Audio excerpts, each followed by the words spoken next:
60টা জিনিস মানুষ মরে যাওয়ার পরে তার কবরে পৌঁছতে থাকে। ইন্না মিম্মা ইয়ালহাকুল মুমিন মিন হাসানাতিহি বা'দা মাউতিহি, মানুষ মরে যাওয়ার পরেও যে 60টা জিনিস তার কবরে পৌঁছায় তার মধ্যে একটা হচ্ছে মসজিদান বানাহু, সে যে মসজিদ বানিয়ে গিয়েছে ওই মসজিদের সওয়াব। সুবহানাল্লাহ পড়েন।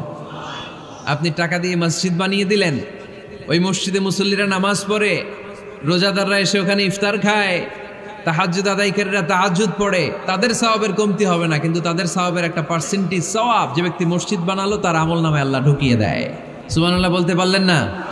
হে নামাজি আমার ঘরে নামাজ পড়ো আজ, দিল মে তোমার চরণ তলে হৃদয় যায় নামাজ। হে নামাজি আমার ঘরে নামাজ পড়ো আজ, দিল মে তোমার চরণ তলে হৃদয় যায় নামাজ। পড়েন আল্লাহু আকবার। কি সুন্দর লিখেছেন কাজী নজরুল ইসলাম। কাজী নজরুল ইসলাম খুব সুন্দর করে বলেছেন, মসজিদেরই পাশে আমায় কবর দিও ভাই, ঠিক কিনা? মসজিদেরই পাশে আমায় কবর দিও ভাই, যেন গোরে হতে মুয়াজ্জিনের আযান শুনতে পাই। আমার গোরের পাশে দিয়ে ভাই নামাজিরা যাবে, পবিত্র সেই পায়ের ধ্বনি এ বান্দা শুনতে পাবে। গোরা যাব হতে গুনাহগার পাইবে রেহাই, মসজিদেরই পাশে আমায় কবর দিও ভাই। কত মানুষ নামাজি ভাই মসজিদাঙ্গিহীনাতে, আল্লাহর নামের জিকির করে লুকিয়ে গভীর রাতে। আমি তাদের সাথে ওই আল্লাহর নাম জপতে চাই, আল্লাহর নাম জপতে চাই। পড়েন সবাই, মসজিদেরই পাশে আমায় কবর দিও ভাই, যেন গোরে হতেও মুয়াজ্জিনের আযান শুনতে পাই। চিল্লায় পড়তে হবে আমিন। কি দরদ ছিল আমাদের জাতীয় কবি কাজী নজরুল ইসলামের, মসজিদের পাশে আল্লাহ তুমি আমার কবর দিও। আল্লাহ এই দোয়াটা কবুল করে নিয়েছে, ঠিক কিনা? ওনার কবরের পাশে মসজিদ আছে না নাই? আছে। এজন্য মসজিদের সাথে সম্পর্ক জুড়ে দেওয়া এটা ইমানদারের আলামত, আর মসজিদকে ঘৃণা করা এটা মুনাফিকের আলামত। এজন্য আমরা যেন আমাদের হৃদয়টাকে মসজিদের সাথে জুড়ে দেই, মসজিদের সাথে যেন সুসম্পর্ক থাকে। মসজিদ সবার, মসজিদ নিয়ে দলাদলি নাই। দলাদলি আছে অনেক জায়গায়, হানাফি মসজিদ, আহলে হাদিস মসজিদ, এরকম আমরা দেখি বা শুনি, এটা ঠিক না। হানাফি মসজিদ বলে কোনো কথা নাই, আহলে হাদিস মসজিদ বলে কোনো কথা নাই। মসজিদ সবার। ছোট্টখাট্ট বিষয় নিয়ে মসজিদে মারামারি, একজন হাত তোলে আরেকজন তোলে না, কিলাকিলি আছে না নাই? একজন বলে জোরে আমিন, আরেকজন আস্তে আমিন, মারামারি আছে না নাই? এগুলো কি মারামারি করার কোনো বিষয়? কথা বলেন। সালাতে ফরজ আছে, ওয়াজিব আছে, সুন্নাহ আছে। খেয়াল করে বুঝবেন, ফরজ যদি নষ্ট হয় সালাত ভঙ্গ হয়, you have to repeat your salah. ওয়াজিব নষ্ট হলে সালাত ভঙ্গ হয় না, নতুন করে পড়া লাগে না, সেজদায় সাহু দিলেই সালাত আদায় হয়ে যায়। আর সুন্নাহ নষ্ট হলে নামাজ নষ্টও হয় না, নতুন করে পড়াও লাগে না, সৌ সেজদাও লাগে না, নামাজ আদায় হয়ে যায় সুন্নাহ নষ্ট হলে। এই যে হাত তোলা না তোলা এটা সুন্নাহ, আমিন জোরে বলা না বলা এটা কি সুন্নাহ, যেটা কোনো কারণে কেউ না করলেও তার নামাজ কবুল করে নিবে কে? আর এই সব সুন্নত লই আমগো দেশে কিলাকিলি। মৌলভীবাজারে মাশাআল্লাহ এগুলা নাই, এখানেও আছে। এগুলার অবসান ঘটুক, আমরা চাই কি চাই না? আর কত এই ছোটখাটো বিষয় নিয়ে আমরা এই বিভেদের প্রাচীর আর দেয়ালকে উঁচু করব আমাদের মাঝখানে? কবে আমরা ঐক্যের সিন্ডিকেট করব? কবে? আর কবে সাদা মনের মানুষ হব? কবে? আর কত? অনেক হয়েছে, আর না, এবার থামেন। বিভেদের প্রাচীরকে ভেঙে চুড়িয়ে দেন। ঐক্যের এমন সিন্ডিকেট গড়তে হবে যাতে কোনো অপশক্তি এই ঐক্যকে ভাঙতে না পারে, বানচাল করতে না পারে। চিল্লায় বলেন ঠিক কিনা? এজন্য মিউচুয়াল রেসপেক্টের দরকার, পারস্পরিক শ্রদ্ধাবোধ সব ক্ষেত্রে, রাজনীতিতে, সামাজিক অ্যাক্টিভিটিসে আমাদের আলেম ওলামাদের মধ্যে পারস্পরিক শ্রদ্ধাবোধের দরকার। মিউচুয়াল রেসপেক্ট, কেউ কাউরে রেসপেক্ট করে না। আমি যেটা বুঝছি এটাই সব, বাকি সব হারাম, এরকম বলে না অনেকে? এরকম যেন না করি। তাহলে মসজিদ সবার, মসজিদ আল্লাহর হাবিব সাল্লাল্লাহু আলাইহি ওয়াসাল্লাম খ্রিস্টানদেরকে মসজিদে ঢুকতে দিয়েছেন, আর আমরা মুসলমান ভাইয়ের জন্য মসজিদে তালা ঝুলাই দেই, আছে না নাই? আল্লাহর হাবিব সাল্লাল্লাহু আলাইহি ওয়াসাল্লাম কোথাও গেলেই প্রথমে মসজিদ বানাতেন। কি বানাতেন? মসজিদ বানাতেন। মক্কা থেকে হিজরত করে মদিনায় আসলেন, কোবায় থাকলেন কয়েক সপ্তাহ। কোবা পল্লীতে তিনি মসজিদ বানালেন, মসজিদ কোবা। ওখানে প্রতি শনিবার কেউ যদি অজু করে ওখানে যে 2 রাকাত নামাজ পড়ে, একটা কবুল উমরার সওয়াব আল্লাহ তাআলা তার আমলনামায় দিয়ে দেয়। মসজিদে কোবা বানালেন। তারপরে মদিনায় এসে মসজিদে নববী বানালেন আল্লাহর হাবিব সাল্লাল্লাহু আলাইহি ওয়াসাল্লাম, মসজিদে নববী। এটা ছিল আল্লাহ রাসূল সাল্লাল্লাহু আলাইহি ওয়াসাল্লামের বৈশিষ্ট্য। কোথাও গেলেই তিনি মসজিদ বানাতেন, মসজিদে নববী। হায় রে, এখন তো কত সুন্দর মসজিদ আমরা দেখি, আমরা যে সালাত পড়ি। আল্লাহর হাবিব সাল্লাল্লাহু আলাইহি সাল্লামের সময় মসজিদে নববী কি এরকম ছিল? কথা বলেন। ফ্লোর ছিল বালুর ফ্লোর। কিসের ফ্লোর? আমাদের মসজিদের ফ্লোর কিসের? টাইলস। আর আল্লাহ রাসূল সাল্লাল্লাহু আলাইহি ওয়াসাল্লামের মসজিদে নববীর ফ্লোর কিসের? কথা বলে না তো আওয়াজ করে উত্তর দেন না কেন? কষ্ট হচ্ছে? দুপুরে খাইছেন না সবাই? কেন খান নাই কেন? রোজা রাখছিলেন? হ্যাঁ, ফজর বাদে আইছি। আচ্ছা ঠিক আছে, ঠিক আছে। আচ্ছা আচ্ছা, সাউন্ড নাই, কথা শোনা যায় না? তো এটা শুনলা কেমনে? জিজ্ঞেস করলাম কথা শোনা যায় না, কয় না। তো এটা শুনলা কি করে? মানে অল্প শোনা যায়, তাই তো? একটু পরে আমার বিদায় ঘন্টা বাজবে, আমি চলে যাব। এই তোমরা ডিস্টার্ব করতে করতে আমার সময় শেষ। তোমরা ডিস্টার্ব করলে তোমাদের লস। আমি আমার টাইমের 1 মিনিটে বেশি যেতে পারবো না, কারণ এখানে আসরের সালাতের আজান শুরু হয়ে যাবে, এরপরে কোনো কথা নেই। আর বক্তব্য লম্বা করা এটা বেদাত। এই বেদাতকে আমি সুন্নাতের মধ্যে আনতে চাচ্ছি। একটা সময়ে একেবারে কমায় নিয়ে আসবো। এত প্রোগ্রামও আমি করতে চাই না। আমি ঘোষণা দিয়েছি আগামী বছরে সারা বাংলাদেশে আমার প্রোগ্রাম হবে 50টা। কয়টা? 50টা। এরপরের বছর 30টা, এরপরের বছর 20টা। বিভাগীয় প্রোগ্রাম করলেই চলবে আমার। এক এক বিভাগে যে 2 দিন 3 দিন খালাস। এত দরকার নেই, এত লম্বা চূড়ার বক্তব্যের দরকার নেই। আধা ঘন্টা চুপ করে শুনেন, কয়েকটা মেসেজ ড্রপ করি, take it with you to your home, then practice and apply in the society. নিয়ে যান, আমল করেন, সমাজে কাজে লাগান। সমাজটা আলোকিত করে দিবে কে? খুতাবুকুম তাবিলা সালাওয়াতুকুম কাসীরা। আল্লাহর হাবিব সাল্লাল্লাহু আলাইহি ওয়াসাল্লাম বললেন, কিয়ামতের একটা আলামত, কিয়ামতের আগে তোমাদের বক্তব্য হয়ে যাবে লম্বা, সালাত হয়ে যাবে খাটো। সালাতের পরে তাসবিহ পড়তে চায় না লোকজন, ব্যস্ত, মহাব্যস্ত, সুপার বিজি। কোত্থেকে আসলো এই ব্যস্ততা? আপনি রবের সাথে মুনাজাত, না যাই ইউনাজি মুনাজাত, আপনার রবের সাথে একাকী নীরবে কথা বলতে মনে চায় না আপনার? এত তাড়াহুড়ো কিসের? ধীর স্থির হন, একটু স্থির হন, একটু মনোদৈহিক প্রশান্তি অর্জনের চেষ্টা করেন। সব সময় ব্যস্ত, ধাক্কাধাক্কি, উচ্ছৃঙ্খলা, এগুলো আমাদেরকে শেষ করে দিয়েছে। এজন্য লম্বা চোরা বক্তব্য ঠিক না। বক্তব্য শুনতে আমাদের ভালো লাগে, আমল করতে ভালো লাগে না। বক্তব্যটা শেষেই সিগারেট ধরায়, আছে না নাই? মাহফিল শেষেই বিড়ি ধরায়, কয় চমৎকার ওয়াজ করছে হুজুরে। ওয়াজটা সেরকম হয়েছে, অনেক কণ্ঠ সুন্দর হুজুরের। এতদিন ইউটিউবে দেখছি, আজকে সরাসরি দেখাইছি, আছে না নাই? তো কি লাভ হয়েছে? লাভটা হয়েছে কি? এই যে মাহফিল শেষে বিড়িটা ধরাইলেন আর গেলেন, কোনো লাভ হয় নাই। এগুলো থেকে বেরিয়ে আসতে হবে। বছরের পর বছর আমাদেরকে শেখানো হয়েছে একভাবে, কেউ এই পরিবর্তনের আওয়াজ তোলে নাই। আওয়াজ আপনাকে তুলতে হবে। আওয়াজ তোলার জন্য এত মানুষ লাগে না, আপনি একাই যথেষ্ট। আপনি দাঁড়ান না সামনে, দেখবেন আপনার সামনে কেউ টিকে থাকতে পারবে না, ঠিক কিনা? কিন্তু আপনার শক্ত সিদ্ধান্ত লাগবে, পরিবর্তনের জন্য শক্ত মানসিকতা লাগবে, যে আমি পরিবর্তন করতে চাই। We have to change. যুগ জামানা পাল্টে দিতে চাই না অনেকজন। এক মানুষই আনতে পারে জাতির জাগরণ। এক মানুষই বিপদকালে বাঁচায় কাফেলায়, ক্ষুদ্র ডিঙ্গি বাঁচায় জাহাজ অসীম দরিয়ায়।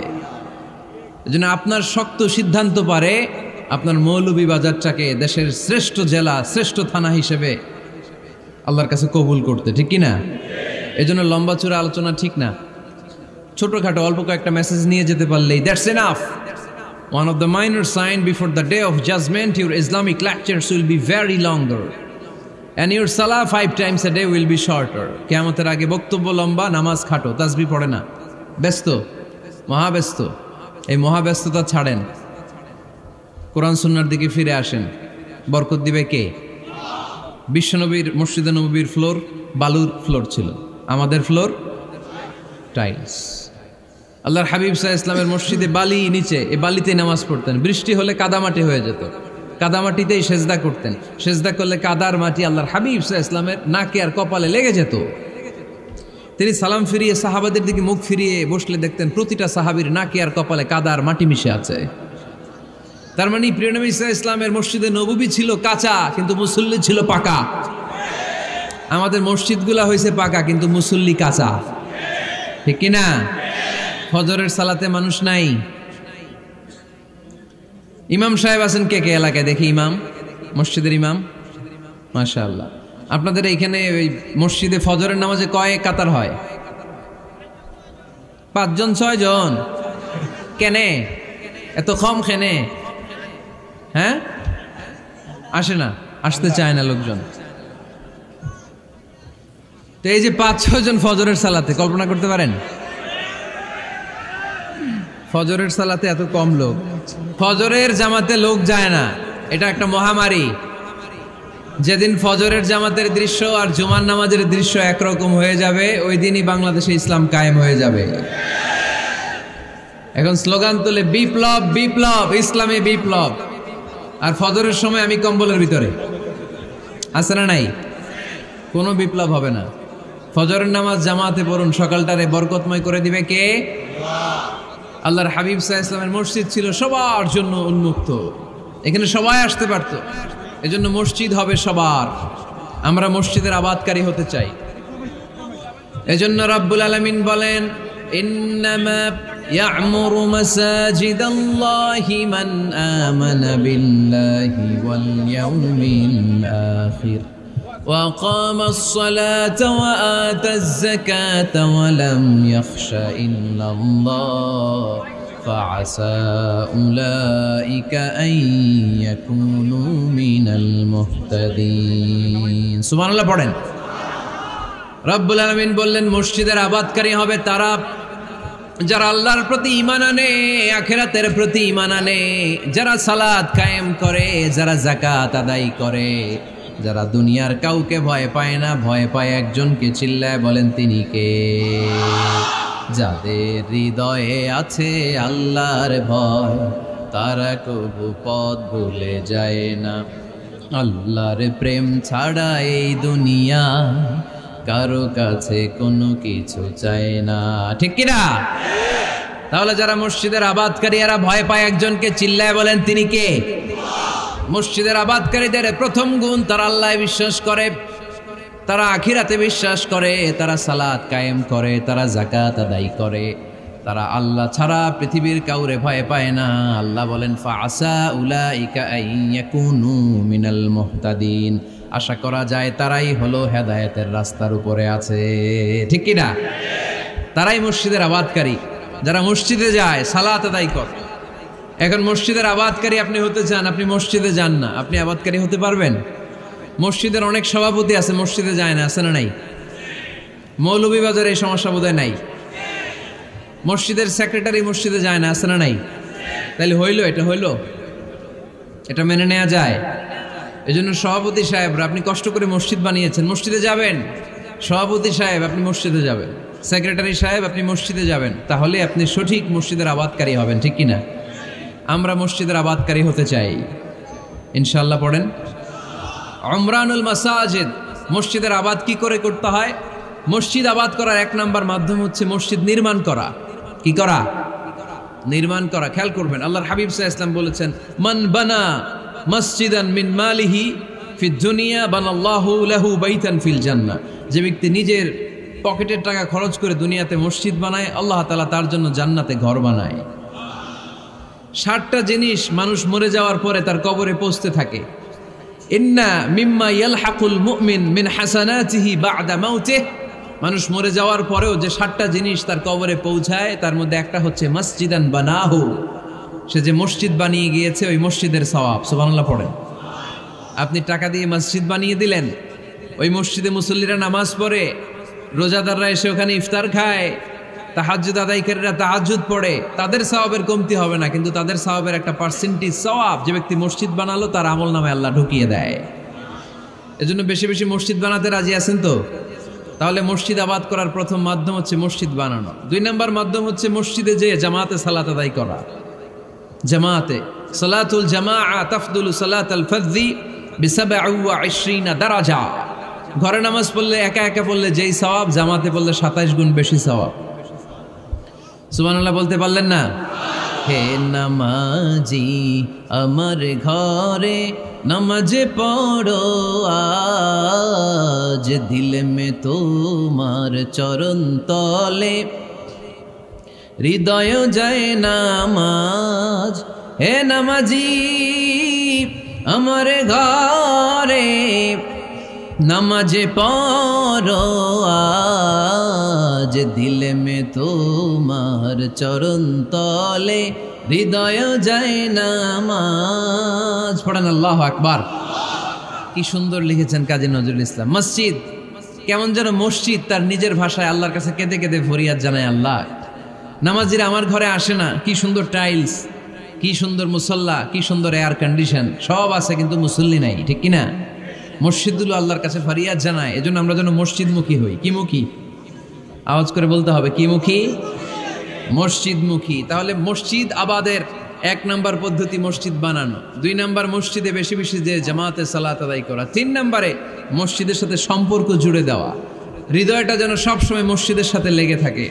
আল্লাহর হাবিব সাল্লাল্লাহু আলাইহি ওয়াসাল্লাম বললেন, সাবআতুন ইউযিল্লুহুমুল্লাহু ফি যিল্লিহি ইয়াওমা লা যিল্লা ইল্লা যিল্লু। 7 শ্রেণীর ব্যক্তিকে আল্লাহ তাআলা কিয়ামতের দিন আরশের নিচে ছায়া দিবে, যেদিন আল্লাহর আরশের ছায়া ছাড়া কোনো ছায়া পৃথিবীতে থাকবে না। সেই দিনটা কি এই দিনের মতো? কিয়ামতের দিনটা আজকের এই দিনের মতো হবে? 50,000 বছর হবে। এটা লেন্থ, এটা ডিউরেশন। কাআন সাফসাফা লা তারা ফিহা ইওয়াজা ওয়ালা আমতা, লেভেল প্লেইং ফিল্ড, তামার জমিন। একটু কল্পনা করেন তো ওই দিনটা কত ভয়ঙ্কর। বাবা ছেলেরে চিনবে না ওই দিন, ছেলে বাবারে চিনবে না, স্ত্রী স্বামীকে চিনবে না, স্বামী স্ত্রীকে চিনবে না, পীর সাহেব মুরিদ চিনবে না, মুরিদ পীর সাহেবকে চিনবে না, নেতা কর্মীকে চিনবে না, কর্মী নেতাকে চিনবে না। হায় হায়, ইয়া নাফসি বলে কাঁদবে। সূর্যটা মাথার কাছে চলে আসবে, সূর্যের তাপে মাথার মগজগুলো গলে গলে নাকের ছিদ্র আর কানের ছিদ্র দিয়ে টপ টপ করে বেয়ে বেয়ে পড়বে। তৃষ্ণায় মানুষগুলো পাগল পাড়া, জিহ্বাটা বের হয়ে নাভি পর্যন্ত ঝুলতে থাকবে। সেদিন সবাই পাগলের মতো ছুটতে থাকবে, কোনো ছায়া নাই আল্লাহর আরশের ছায়া ছাড়া। আল্লাহর হাবিব বললেন 7 শ্রেণীর ব্যক্তিকে আল্লাহ তাআলা আরশের নিচে ছায়া দিবেন। এর মধ্যে 1 শ্রেণীর ব্যক্তি রাজুলুন কলবুহু মুআল্লাকুন বিল মাসাজিদ, ওই ব্যক্তি যার হৃদয়টা সবসময় আল্লাহর মসজিদের সাথে লেগে থাকে। মসজিদের সাথে যার হৃদয় লেগে থাকে তাকে আরশের নিচে ছায়া দিবে কে? এজন্য মসজিদের সাথে যেন আমাদের হৃদয়গুলো লেগে থাকে। অনেকেই দেখবেন এত ভালো নামাজে, জোহর পরে টেনশন করে আসরটা কই পড়বো, আসর পরে চিন্তা করে মাগরিবের সময় আমি কোথায় থাকবো, মাগরিবের সময় টেনশন, ইস এশাটা হয়ে গেলেই তো শেষ। এরকম লোক আছে না নাই? এদেরকে সেই কঠিন ভয়াবহ দিনে আরশের নিচে ছায়া দিবে কে? তারপরে মসজিদ আমাদের 4 নম্বর পদ্ধতি মসজিদকে পরিচ্ছন্ন রাখা, মসজিদকে ঝাড়ু দেয়া। মসজিদকে যারা পরিষ্কার করে তাদের হৃদয়ের যন্ত্রণা দূর করে দেয় কে? সাইয়েদনা ইব্রাহিম আলাইহিস সালাম এবং ইসমাঈল আলাইহিস সালামকে আল্লাহ তাআলা আদেশ করেছেন, তাহহিরা বাইতিয়া লিত-তাইফিনা ওয়াল আকিফিনা ওয়ার রুকআই সুজুদ। হে ইব্রাহিম, ইসমাঈল, বাপ বেটা দুইজন মিলে মসজিদ ঝাড়ু দাও। কি ঝাড়ু দাও? মসজিদেরি ঝাড়ু বড়দার ও কামারে হাত শোনো আমারে মুনাজাত পড়েন শোনো শোনো ইয়া ইলাহি আমারে মুনাজাত শোনো আমারে মুনাজাত পড়েন আমিন। মসজিদ ঝাড়ু দেওয়া মসজিদ আবাদের অন্তর্ভুক্ত। আপনারা কেউ কোনোদিন মসজিদ ঝাড়ু দিয়েছেন নাকি? কে কে দিয়েছেন দেখি? সবাই সবাই মসজিদের খাদেম? মাশাআল্লাহ। আমিও দিছি মসজিদ ঝাড়ু, অনেক দিছি। মাশাআল্লাহ, আল্লাহ তুমি কবুল করো। যাদের হৃদয়ে বড় জ্বালা, ফ্যামিলিতে সুখ নাই, শান্তি নাই, তারা হৃদয়ে প্রশান্তি আনতে চাইলে এতিমখানায় যাবেন, এতিমের মাথায় হাত বুলিয়ে দিবেন, এতিমের মুখে খাবার তুলে দিবেন। আপনার হৃদয়টারে নরম করে দিবে কে? আল্লাহর ঘর মসজিদে যাবেন, নিজ হাতে মসজিদটারে একটু পরিষ্কার করে দিবেন, আপনার জীবনটারে উজালা করে দিবে কে? তাহলে এগুলো করার মাধ্যমে আমরা মসজিদের আবাদ করতে চাই। আমরা মসজিদের আবাদকারী হতে চাই কি চাই না? আল্লাহর ঘর মসজিদ আবাদ করার মতো শ্রেষ্ঠ কাজ পৃথিবীতে হতে পারে না। এই মসজিদের কিছু আদব আছে, আল্লাহ রাসূল সাল্লাল্লাহু আলাইহি ওয়াসাল্লাম বলেছেন এই আদবগুলো মেনটেন করে যেন আল্লাহর ঘর মসজিদের সাথে আমরা ব্যবহার করি। মসজিদের 1 নম্বর আদব হচ্ছে মসজিদে ওযুর সাথে প্রবেশ করা। কিসের সাথে? ওযু করে পরিচ্ছন্ন হয়ে মসজিদে প্রবেশ করা। এজন্য অপবিত্র অবস্থায় গোসল ফরজ, এরকম অবস্থায় মসজিদে ঢোকা যাবে? কথা বলেন, ঢোকা যায়? যেই নারীদের মাসিক চলতেছে, মেনস্ট্রুয়েশনাল পিরিয়ড চলতেছে, ওই নারীদের পক্ষে মসজিদে ঢোকা জায়েজ আছে? নাই। তাহলে এটা হলো 1 নম্বর আদব। মসজিদে ঢোকার সময় কি করে ঢুকবো? ওযু করে। আওয়াজ করে বলেন, কি করে ঢুকবো? ওযু করে। 2 নম্বর আদব হচ্ছে মসজিদে যাওয়ার সময় সবচেয়ে ভালো জামাটা পরে যাব, সবচেয়ে ভালো পাঞ্জাবিটা পরে যাব। জান তো আপনারা? না সবচেয়ে সিরাটা পরে যান? হ্যাঁ, অনেকের নামাজের জন্য একটা পুরান জামা আছে, সিরা পাড়া, এদিকে হাত উঠাইলে দিকতে দেখা যায়, আছে না নাই? সবচেয়ে সিরা পাড়াটা রাখে নামাজের জন্য, কপাল পোড়া। আর সুন্নাতে খাতনার অনুষ্ঠানে গেলে মাশাআল্লাহ লেহেঙ্গা গায়ে দিয়ে যায়, আছে না নাই? না, আপনি ইবাদতের জন্য সবচেয়ে সুন্দর জামাটা রাখবেন। এজন্য রাব্বুল আলামিন বলেন, ইয়া বানি আদম খুযু জিনাতাকুম ইনদা কুল্লি মসজিদ। ও বনি আদম, তুমি যখন আল্লাহর ঘর মসজিদে ঢুকবা, ও বনি আদম, তুমি যখন নামাজের মুসল্লায় দাঁড়াবা, তোমার সবচাইতে দামি, সবচাইতে সুন্দর জামাটা গায়ে দিয়ে তুমি নামাজে দাঁড়াও। ঠিক কি না? তাহলে এখন মসজিদে যাওয়ার সময় কি গায়ে দিয়ে যাবেন বলেন? খিতা করবাইন? হ্যাঁ, মাশাআল্লাহ। হ্যাঁ, সবচেয়ে ভালো কাপড়টা আয়রন করে পারফিউম মেখে তারপরে আমরা যাব। রাজি আছেন তো? 3 নম্বর আদব হচ্ছে মসজিদে ঢোকার সময় বাম পা দিয়ে ঢুকতে হয়।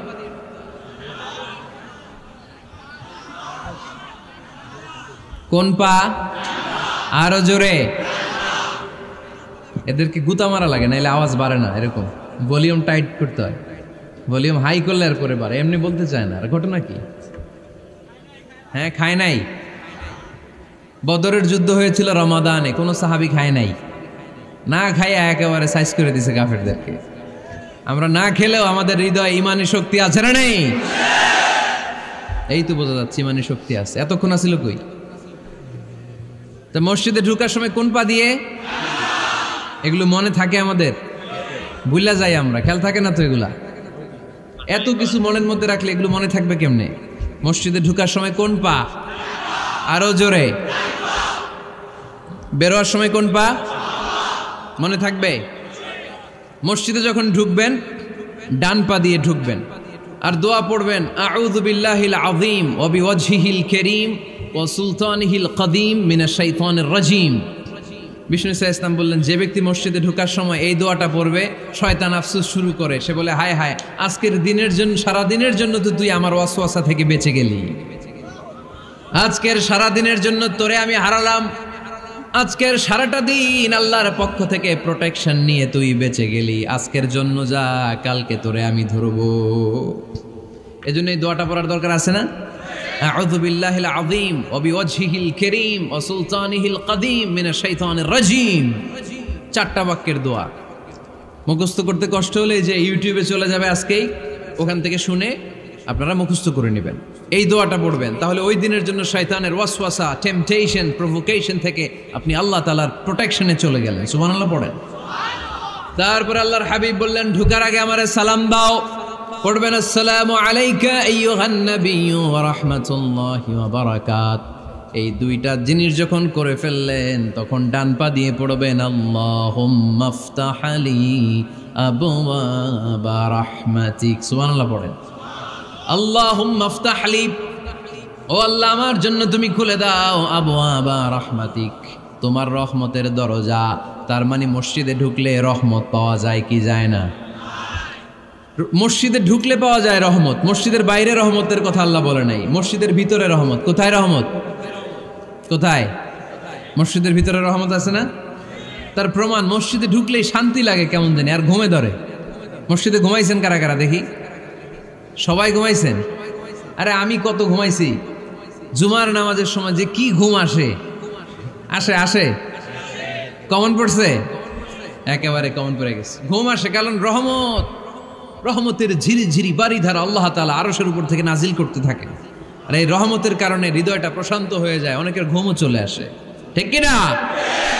এজন্য আল্লাহুম্মা আফতাহ লি আবওয়াবা রাহমাতিক, ও আল্লাহ তোমার রহমতের দরজাগুলো আমার জন্য খুলে দাও। এই দোয়া পড়লে রহমতের দরজা খুলে দেয় কে? আবার মসজিদ থেকে যখন বের হবেন তখন কোন পা দিয়ে? জোরে বলেন। বাম পা দিয়ে কি পড়বেন? আল্লাহুম্মা ইন্নী আসআলুকা মিন ফাদলিক, ও আল্লাহ তোমার কাছে আমি তোমার পক্ষ থেকে ফদল চাই, মানে রিজিক চাই। রিজিক দেওয়ার মালিক কে? তার মানে খুব সোজা সাপটা কথা হচ্ছে, মসজিদের ভিতরে পাওয়া যায় রহমত, আর বাইরে পাওয়া যায় ফদল বা রিজিক। বাইরে পাওয়া যায় কি? রিজিক। মসজিদের ভিতরে রিজিক আছে। তার মানে সারাদিন মসজিদে বসে থাকলে রিজিক মিলবে?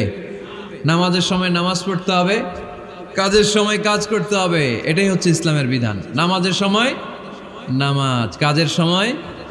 আমি প্রশ্ন করবো, আওয়াজ করে উত্তর দেন। নামাজের সময়, কাজের সময়, নামাজের সময়, কাজের সময়। এটা মনে থাকবে। এজন্য আল্লাহ বললেন, ফাইদা কুদিয়াতিস সালাতু ফান্তাশিরু ফিল আরদি ওয়াবতাগু মিন ফাদলিল্লাহ। যখন তোমাদের সালাত শেষ হয়ে যায়, আল্লাহর রিজিক অন্বেষণের জন্য আল্লাহর জমিনে তোমরা ছড়িয়ে যাও। নামাজের সময় আসবেন, নামাজ শেষ বের হয়ে যান। ফান্তাশিরু ফিল আরদ, জমিনে ছড়িয়ে পড়ো। নামাজ শেষ, চেয়ারম্যান সাহেব চলে যাবে ইউনিয়ন পরিষদের ভেতরে, ছাত্ররা চলে যাবে হাই স্কুলে, মেম্বার অব দ্য পার্লামেন্ট চলে যাবে সংসদে, সেনাবাহিনীর লোকেরা চলে যাবে ক্যান্টনমেন্টে, ব্যবসায়ীরা চলে যাবে তাদের বাজারে, সিএনজি ওয়ালারা সিএনজি নিয়ে ব্যবসা শুরু করবে, রাস্তায় নেমে যাবে। চিল্লায় বলেন ঠিক কিনা? এটাই ইসলামের বিধান। নামাজের সময় নামাজ, কাজের সময়। আচ্ছা, তাহলে প্রথম সুন্নাত পেলাম, পবিত্র হয়ে ঢুকবো, ভালো জামা পরে ঢুকবো। 2 নাম্বার। 3 নাম্বার, ঢুকার সময় কোন পা? বের হওয়ার সময়। 4 নাম্বার, মসজিদে ঢুকেই 2 রাকাত। মসজিদে ঢুকে কয় রাকাত পড়েন আপনারা? তাহিয়াতুল মসজিদ। মসজিদে আপনি ওয়েলকাম জানাবেন, ঢুকেই 2 রাকাত পড়বেন, ওযু করলেই 2 রাকাত। আল্লাহর হাবিব সাল্লাল্লাহু আলাইহি ওয়াসাল্লাম মসজিদে নববীতে জুমার খুতবা দিচ্ছেন। খুতবা চলাকালীন সময়ে এক সাহাবী এসে মসজিদের মধ্যে বসে পড়লেন। আল্লাহর হাবিব সাল্লাল্লাহু আলাইহি ওয়াসাল্লাম সাহাবীরে বললেন, দাঁড়াও। সাহাবী দাঁড়ালেন। আল্লাহর নবী জিজ্ঞেস করলেন, কেন বসে বললা? 2 রাকাত পড়ছো নাকি? সাহাবী বলে, পড়ি নাই। বিশ্বনবী বললেন, তাহলে তাড়াতাড়ি 2 রাকাত নামাজ পড়ে বসে যাও। সুবহানাল্লাহ পড়েন। 2 রাকাত পড়ো নাই তো পড়ো, দাঁড়াও, তারপরে বসো। দেখেন, খুতবা চলাকালীন সময়ে আমাদের খতিবরা কখনো খুতবা থামায়? কথা বুঝেন নাই? জুমার খুতবা আপনারা শুনেন না? খুতবা চলতেছে, ওই মুহূর্তে ইমাম সাহেবরা কখনো খুতবা থামায়? মাঝখানে কোনো ঝামেলা হলে থামায় না। প্রথম খুতবা শেষ, বসে, তারপরে দ্বিতীয় খুতবা। খুতবার মাঝখানে কোনো থামাথামি নাই। কিন্তু আল্লাহর হাবিব সাল্লাল্লাহু আলাইহি সাল্লাম কেমন খতিব ছিলেন দেখেন। আল্লাহর হাবিব সাল্লাল্লাহু আলাইহি সাল্লামের খুতবা দেওয়ার স্টাইল এন্ড অ্যাটিটিউড এবং আমাদের খুতবা দেওয়ার স্টাইল এন্ড অ্যাটিটিউড, আল্লাহ রাসূল সাল্লাল্লাহু আলাইহি সাল্লামেরটা কত প্রাণবন্ত ছিল। আল্লাহ রাসূল সাল্লাল্লাহু আলাইহি সাল্লাম সোসাইটি ওরিয়েন্টেড একজন পার্সোনালিটি ছিলেন, সমাজের মানুষ কেন্দ্রিক, খুব সামাজিক ছিলেন আল্লাহ রাসূল সাল্লাল্লাহু আলাইহি সাল্লাম। তিনি দেখলেন একজন বসে পড়ছে, উনি খুতবা থামায় দিলেন। জুমার খুতবা থামায় বললেন, এই নামাজ পড়ছো না, পড়ো 2 রাকাত পড়ো। আবার খুতবা শুরু করলেন। সুবহানাল্লাহ পড়বেন না? একবার তিনি খুতবা দিচ্ছেন, দেখলেন আল্লাহ রাসূল সাল্লাল্লাহু আলাইহি ওয়াসাল্লামের 2 জন নাতি হাসান আর হুসাইন রাদিয়াল্লাহু তাআলা আনহুমা, ছোট্ট মানুষ, কাতারের ভিতরে ঢুকে কোন সাহাবী টুপি টান দেয়, কারো পাগড়ি ধরে টান দেয়, একজন এদিকে দৌড় দেয়, আরেকজন ওদিকে দৌড় দেয়। মসজিদে একটা ডিস্টার্ব হচ্ছে। আল্লাহর হাবিব সাল্লাল্লাহু আলাইহি ওয়াসাল্লাম খুতবা থামিয়ে দিলেন, মিম্বার থেকে নেমে আসলেন, 2 নাতিকে 2 হাতে ধরলেন, ধরে আস্তে করে জান্নাতের এই 2 সর্দারকে নিয়ে মিম্বারের উপরে দাঁড়ালেন। এই হাতে এই নাতি, ওই হাতে আরেক নাতি। এরপর দাঁড়িয়ে দাঁড়িয়ে তিনি বাকি খুতবা দিলেন। পড়েন সুবহানাল্লাহ। কত প্রাণবন্ত খুতবা। উনিও খুতবা দিতেন, আমরাও খুতবা দেই।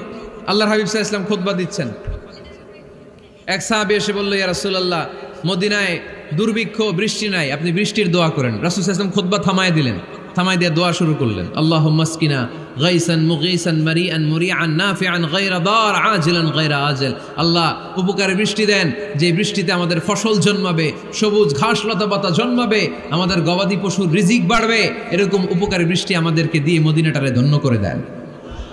বৃষ্টি শুরু হলো, জুমাবার বৃষ্টি, শনি রবি সোম মঙ্গল বুধ বৃহস্পতি শুক্র, টানা 7 দিন বৃষ্টি। এবার বৃষ্টির চোটে মদিনায় বন্যা হয়ে গেছে। এতদিনে দুর্ভিক্ষ, এতদিনে কি, এখন বৃষ্টির বরকতের দোয়া করছে, বৃষ্টিতে এবার বন্যা। যেই সাহাবী বৃষ্টির জন্য দোয়া করতে বলেছিলেন, পরের জুমাবারের খুতবার সময় এসে ওই সাহাবী বলেন, ইয়া রাসূলুল্লাহ, আবার খুতবার মাঝখানে, ইয়া রাসূলুল্লাহ, আর বৃষ্টির দরকার নাই, আর দরকার নেই, এবার বৃষ্টি বন্ধের দোয়া করেন। আল্লাহর হাবিব সাল্লাল্লাহু আলাইহি ওয়াসাল্লাম খুতবা থামিয়ে আবার বন্ধের দোয়া, আল্লাহুম্মা হাওয়ালাইনা ওয়ালা আলাইনা, হে আল্লাহ আমাদের চারিদিকে দেন, মদিনাতে আর বৃষ্টির দরকার নাই। চিল্লায় পড়েন সুবহানাল্লাহ। এজন্য খতিব হবে এরকম প্রাণবন্ত খতিব। সমাজে কি চলে, কি ক্রাইসিস, কি সংকট, ইয়াংরা কোন সমস্যায় ভোগে, আমাদের রাজনৈতিক অঙ্গনে কি সমস্যা, আমাদের অর্থনৈতিক অঙ্গনে কি সমস্যা, আমাদের সামাজিক অঙ্গনে কি সমস্যা, আমাদের পরিবারগুলোর ভেতরে কি ঝামেলা, প্রত্যেকটা কথা মসজিদের মিম্বার থেকে আসার দরকার আছে না নাই? আল্লাহর হাবিব সাল্লাল্লাহু আলাইহি ওয়াসাল্লাম এভাবেই সমাজকে ঠিক করে দিতেন। 2 রাকাত মসজিদে ঢুকে আজকে থেকে আমরা পড়ব। মসজিদে ঢুকলেই কয় রাকাত মনে থাকবে না ভুলে যাবেন? তারপরে আল্লাহর হাবিব সাল্লাল্লাহু আলাইহি ওয়াসাল্লাম বলেছেন, খবরদার কবরের উপর মসজিদ বানিও না। কবরস্থান একদিকে, মসজিদ আর একদিকে। কিন্তু বাংলাদেশে মসজিদের সাথে কবর মিলানো আছে না নাই? ছোট্ট একটা মসজিদ, কিন্তু এত বড় বাবার কবর আছে না নাই? এগুলো করবেন না আপনি। আগে হবে মসজিদ, পরে কবরস্থান। যেমন মসজিদে নববী হয়েছে আগে, তারপরে বিশ্বনবীর কবর এখানে আছে না নাই? মসজিদে নববী প্রতিষ্ঠিত হয়েছে আগে, পরে বাকি কবরস্থান আছে না নাই? কিন্তু কোন আল্লাহর ওলির কবরস্থানের উপরে যদি মসজিদ বানান, তার উপর লানাত দিয়েছে কে? লাআনা রাসূলুল্লাহ আলাল ইয়াহুদ ওয়ান নাসারা ইত্তাখাযু কুবুর আমবিয়াইহিম মাসাজিদা। আল্লাহর রাসূলের লানত ইহুদি নাসারাদের উপর, কারণ ইহুদি আর নাসারাদের একটা খাসলাত, একটা বৈশিষ্ট্য ছিল, তারা তাদের নবীদের কবরের উপরে মসজিদ বানায় ফেলত। এটা করা যাবে? এজন্য এলাকায় এলাকায় এই ঝামেলা, কবর আর মসজিদ হবে আলাদা। আবার মসজিদের কেবলার দিকে যেন কবরস্থান না হয়, তাহলে শিরক হওয়ার সম্ভাবনা আছে না নাই? খুব সাবধান। আল্লাহ সব মাফ করে, কিন্তু শিরক মাফ করে না, ঠিক কি না? শিরক হচ্ছে মহাপাপ, সব পাপের বাপ। এজন্য আমরা সব করলেও শিরকের গুনাহ মুসলমান কখনো করতে পারে। এরপর আল্লাহর হাবিব বললেন, মসজিদকে পরিষ্কার পরিচ্ছন্ন রাখো, এটাও মসজিদের আদাব। মসজিদে আতর লাগিয়ে দেন, বাখুর জ্বালিয়ে দেন। আপনাদের এই এলাকার মধ্যে তো বাখুরের অভাব নাই, আগরের অভাব নাই, ঠিক কিনা? গতকাল প্রোগ্রাম ছিল কই? সুজানগর, আগরের রাজধানী। আগর চিনেননি আপনারা? হ্যাঁ, এই যে দেহনেল উদ পারফিউম, আপনাদের এই যে মাহাতাব সাহেবের আল হারামাইন, এরপরে যে আজমল কোম্পানি, এও আপনাদের এই মৌলভীবাজার এলাকার। এরকম অনেক কোম্পানি আছে দুবাই ভিত্তিক, গোটা বিশ্বে ওনারা ব্র্যান্ডিং করেছে। এগুলোর র ম্যাটেরিয়াল, কাঁচামাল যায় হচ্ছে আপনাদের মৌলভীবাজার থেকে। সম্মানিত ভাইয়েরা, মসজিদ পরিষ্কার পরিচ্ছন্ন রাখবেন, এই বাখুর জ্বালাবেন, দেহনেল উদ, এই পারফিউমগুলো ছড়িয়ে দিবেন। মসজিদের মধ্যে অনেক মসজিদে দুর্গন্ধ আছে না নাই? এই কার্পেটের মধ্যে ময়লা, পরিষ্কার করে না। আল্লাহর হাবিব সাল্লাল্লাহু আলাইহি ওয়াসাল্লাম বলেছেন, খবরদার। আম্মা জান আয়েশা বর্ণনা করেন, আমার রাসূলুল্লাহ সাল্লাল্লাহু আলাইহি ওয়াসাল্লাম বিবিনাইল মসজিদ ফি দুয়ার ওয়া আন তুতাইয়াবা ওয়া তুনাযাফ। আমরা যেন এলাকা এলাকায় মসজিদ বানাই, মসজিদগুলোকে যেন পারফিউম দিয়ে, আতর দিয়ে সুগন্ধময় করে দেয়, বিশ্বনবী আদেশ করেছেন। সুবহানাল্লাহ পড়েন। এজন্য কোনো অপরিচ্ছন্ন মসজিদ থাকতে পারবে না, মসজিদের পাশ দিয়ে গেলে আতরের ঘ্রাণে আমোদ হয়ে লোকজন যেন বুঝতে পারে এটা আল্লাহর ঘর, মসজিদ। চিল্লায় বলেন ঠিক কিনা? এরপর আল্লাহর হাবিব সাল্লাল্লাহু আলাইহি ওয়াসাল্লাম বলেছেন, মসজিদের আরেকটা আদব হলো মসজিদকে অতিমাত্রায় ডিজাইন না করা। বেশি ডিজাইন করা যাবে না। এমন ডিজাইন করা যাবে না যে এটা মসজিদ বোঝাই যায় না। এত লাইটিং ফাইটিং করে, এটা কি মসজিদ না কমিউনিটি সেন্টার বোঝাই যায় না। আছে না? নাই আছে। এরকম যেন আমরা না করি সম্মানিত ভাইয়েরা। বিশেষ করে মসজিদের সামনের দেয়ালে। কোন দেয়ালে? সামনের দেয়ালটা কেবলার দিকে যেই দেয়াল, এই দেয়ালটা হতে হবে ফ্রেশ, যাতে করে মানুষের দৃষ্টি আকর্ষণ না করে। প্রায় মসজিদের দেয়ালের মাঝখানে দেখবেন আপনি ক্যালেন্ডার ঝুলায় রাখে। আছে না নাই? মৌলভীবাজারের কি অবস্থা? খিতা খবর আছে? তো এই যে ক্যালেন্ডার ঝুলায় রাখে, ওইখানে দেখবেন বিভিন্ন মসজিদের ছবি, এতিমখানার ছবি, মানুষের ছবি। তো মানুষ নামাজও পড়ে, আবার ওগুলোও তাকায়। আছে না নাই? প্রথম কাতারে পরে ওইখানে কি লেখা, এগুলো পরে তার ডিস্টার্ব হচ্ছে না? এই মুসল্লির দৃষ্টি যাতে অন্যদিকে না যায়, এটা খেয়াল রাখতে হবে। যদি পারা যায় মসজিদের সামনে কোনো ঘড়ি টড়ি চলবে না। ঘড়ি মসজিদের পেছনের দেয়ালে, সময়সূচি পেছনের দেয়ালে, সব পেছনে। সময় কয়টা বাজে ওটা ইমাম দেখলেই চলবে, ইমাম এভাবে দেখে নিবে, আপনারাও দেখে নিবেন। কিন্তু সামনের দেয়ালটা যত সিম্পল করা যায়। আল্লাহর হাবিব সাল্লাল্লাহু আলাইহি ওয়াসাল্লাম নামাজ পড়া অবস্থায় সামনে এমন কিছু রাখতেন না যেটার দ্বারা আল্লাহর হাবিব সাল্লাল্লাহু আলাইহি ওয়াসাল্লামের সালাতে মনোযোগ অন্যদিকে চলে যায়। আমরা যখন সালাত পড়ি, যদি অন্যদিকে তাকাই, ফেরেশতার মাধ্যমে আল্লাহ একটা ডাক দেয়, বলে আকবিল, এই বান্দা ফিরে আয়, তোর নজর থাকা দরকার সেজদার জায়গায়, ফিরে আয়। আপনি আবার যখন অন্যদিকে তাকান, আল্লাহ বলে ফিরে আয়, সেজদার দিকে তাকা। আপনি আবার যখন ঘড়ির দিকে তাকান, আল্লাহ বলে আকবিল, ফিরে আয়, সেজদার দিকে তাকা। আপনি যখন আবার অন্যদিকে তাকান, তখন আল্লাহ বলে লা হাজাতা লি ইলা সালাতিক, তোর এই নামাজের দরকার আমার নাই। নাউজুবিল্লাহ পড়বেন না? তোর এই নামাজের দরকার আমার নাই। অজু করে কষ্ট করে যাকে খুশি করার জন্য আপনি সালাতে দাঁড়ালেন, উনি যদি বলে এই নামাজের দরকার নেই, তা কার জন্য নামাজ পড়লেন আপনি? কথা কি বুঝতে পেরেছেন? এই জন্য এলাকার গণ্যমান্য ব্যক্তিবর্গ আছে, আমাদের চেয়ারম্যান সাহেব আছে, আরো অন্যান্য বিজনেস ম্যাগনেটরা আছে। আপনারা মসজিদ যখন নির্মাণ করবেন, সামনের দেয়ালটা যত সাদামাটা হতে পারে ততই ভালো। এমনকি জায়নামাজের মধ্যে এখন কাবা ঘরের ছবি আছে না নাই? আছে না? কি মুসলমান আমরা! নিজের কাবারে নিজে লাথি মারি নামাজের আগে, মনের অজান্তে নিজের কাবাকে নিজে লাথি মারছি। এরকম জায়নামাজ ব্যবহার করা নিষেধ। চিল্লায় বলেন ঠিক কিনা? সাদা ফ্রেশ জায়নামাজ বাজারজাত করেন। আপনাদের সিদ্ধান্তই ওনাদের ব্যবসা বয়কট হয়ে যাবে। আপনারা যদি এখন থেকে মসজিদের মিনারা আর কাবা ঘরের যে প্রতিকৃতি বা ছবি, এরকম ছবি সম্বলিত জায়নামাজ কিনা বন্ধ করে দেন, এদের মার্কেট থাকবে? কথা বলেন। কালকে থেকে আমরা জায়নামাজ কেনার সময় ফ্রেশ জায়নামাজ কিনব। কোনো মসজিদ, কোনো মিনার, আমাদের কাবা ঘরের ছবি সম্বলিত কোনো জায়নামাজ কিনা যাবে? আওয়াজ করে বলেন, যাবে? যাবে না। এগুলো হচ্ছে মসজিদের আদাব। এগুলো রক্ষা করে মসজিদে ঢোকার দরকার আছে না নাই? পৃথিবীতে 3টা মসজিদ সবচাইতে শ্রেষ্ঠ মসজিদ। কয়টা? আওয়াজ করে বলেন না। 1 নাম্বার মসজিদুল হারাম, ফাওয়াল্লু উজুহাকুম শাতরা। যেখানেই তোমরা নামাজ পড়ো না কেন, মসজিদের হারামের দিকে হয়ে নামাজ পড়ো। কেবলা কোন দিকে আজকে? এদিকে, এইদিকে কেবলা। আমি যদি এদিকে হয়ে পড়ি, নামাজ হবে না? হবে না কেন? কারণ কেবলামুখী হয়ে নামাজ পড়া ফরজ। চিল্লায় বলেন ঠিক কিনা? মসজিদুল হারাম পৃথিবীর প্রথম মসজিদ। ওখানে একটা ঘর আছে, ঘরটার নাম হলো কাবা। ইন্না আউওয়ালা বাইতিন উদিআ লিন-নাসি লাল্লাযী বিবাক্কাতা মুবারাকা। এই পৃথিবীর প্রথম ঘর, যেই ঘরটা স্থাপিত হয়েছে বাক্কা শহরে। বাক্কা মক্কার আগের নাম, এখন শহরের নাম মক্কা। আগে নাম ছিল কি? সবাই বলেন, কি নাম ছিল? বাক্কা। এটা পৃথিবীর আদি ঘর। সব নবীদের পরশধন্য পদধূলিতে এই জায়গাটা বরকতময় হয়েছে। এটা এমন ঘর, যেই ঘরের চারদিকে 1 রাকাত নামাজ পড়লে 1 লক্ষ রাকাতের সওয়াব পাওয়া যায়। হজ উমরা করেছেন কে কে দেখি? হজ উমরা করেছেন আপনারা না? মাশাআল্লাহ। আমরা যারা করতে পারি নাই, আল্লাহ তাদেরকেও তৌফিক দাও। আমরা যেন এই কাবা ঘরে যে প্রাণ ভরে সালাত আদায় করতে পারি, আল্লাহ তৌফিক দান করো। আমরা যেন মসজিদে নববীতে যে প্রাণ ভরে সালাত পড়তে পারি, তৌফিক দান করো। আল্লাহর হাবিব সাল্লাল্লাহু আলাইহি ওয়াসাল্লামের কবরের সামনে দাঁড়িয়ে যেন আমরা প্রাণ খুলে, মন প্রাণ উজাড় করে বিশ্বনবী সাল্লাল্লাহু আলাইহি ওয়াসাল্লামকে সালাম দিতে পারি, আল্লাহ তৌফিক দান করো। এই কাবা ঘরকে কেন্দ্র করে প্রতিদিন 100টা রহমত নাজিল হয়। আওয়াজ করে বলেন, কয়টা? আল্লাহর হাবিব বললেন, প্রতিদিন, প্রতিনিয়ত 100টা রহমত নাজিল হতেই থাকে। সিত্তুন আলিত তাইফিন, 60টা রহমত তাদের উপর নাজিল হয় যারা কাবা ঘরের চারদিকে তাওয়াফ করে। আরবাঈন আলিল মুসাল্লিন, বাকি 40টা নাজিল হয় যারা কাবা ঘরের পাশে নামাজ পড়ে। ওয়া 20 আলিন নাযিরিনা ইলাল কাবা, বাকি 20টা রহমত প্রতিনিয়ত নাজিল হয় যারা তাওয়াফ করে না, সালাত আদায় করে না, শুধু কাবার গিলাফের দিকে তাকিয়ে থাকে। কাবার দিকে তাকায় থাকলেই সওয়াব। সুবহানাল্লাহ পড়েন।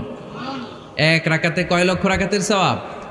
এজন্য আল্লাহর হাবিব সাল্লাল্লাহু আলাইহি ওয়াসাল্লাম বলেছেন, লা তুশাদ্দুর রিহাল ইল্লা ইলা সালাসাতি মাসাজিদা, স্পেশাল ভার্চু এন্ড রিওয়ার্ড, বিশেষ সওয়াবের নিয়তে পৃথিবীর এই 3টা জায়গা ছাড়া কোথাও নিয়ত করে ভ্রমণ করা জায়েজ নাই। এক হচ্ছে মসজিদুল হারাম, 2 হচ্ছে মসজিদ নববী, 3 হচ্ছে মসজিদুল আকসা। এই 3টা মসজিদ ছাড়া পৃথিবীর কোনো মসজিদে নিয়ত করে সফর করা যাবে না, বিশেষ নিয়তে সফর করা যাবে না। যে আমি যদি এই মৌলভীবাজারের জামে মসজিদে যাই বেশি সওয়াব পাওয়া যাবে, এই নিয়তে সফর করা যাবে না। বেশি সওয়াব শুধু এই 3 মসজিদে। মসজিদুল হারামে 1 রাকাতে কত রাকাতের সওয়াব? কথা কয় না, বুঝে নাই বোধহয়। কয় লক্ষ? আর মসজিদে নববীতে 1 রাকাতে 1000 রাকাতের সওয়াব। আরেক বর্ণনায় আছে 50,000, বর্ণনাটা দুর্বল। সহিহ বর্ণনায় এসেছে 1 রাকাতে 1000 রাকাতের সওয়াব। মসজিদুল আকসায় সালাত পড়লে 1 রাকাতে, এক বর্ণনায় এসেছে 250 রাকাতের সওয়াব, আরেক বর্ণনায় এসেছে 500 রাকাতের সওয়াব। এই 3টা মসজিদ ছাড়া যে নামাজ পড়লে বেশি সওয়াব হবে, এই নিয়তে সফর করা যাবে? চিল্লায় বলেন যাবে। তবে মসজিদটা দর্শন করার জন্য যেতে পারবেন। মসজিদটা দেখতে কেমন, এটার ক্যালিওগ্রাফিক্যাল ডিজাইন কেমন, এটার আর্কিটেকচারাল ডিজাইন কেমন, এটার দৃষ্টিনন্দন সৌন্দর্য কেমন, মসজিদটা দেখতে কেমন, দেখতে যেতে পারবেন। কিন্তু বিশেষ সওয়াব রিওয়ার্ড এই 3টা মসজিদ ছাড়া অন্য কোনো মসজিদের জন্য হবে না। এই মসজিদ হচ্ছে আমাদের সামাজিক ঐক্যের কেন্দ্রবিন্দু, এটা হচ্ছে আমাদের কমিউনিটি সেন্টার। আমরা শুধু নামাজের জন্য মসজিদকে ইউজ করি, এছাড়া আরো অনেক ইউসেজ আছে মসজিদের। খেয়াল রাখবেন, আমাদের মুসলমানদের মসজিদ হিন্দুদের মন্দিরের মতো নয়।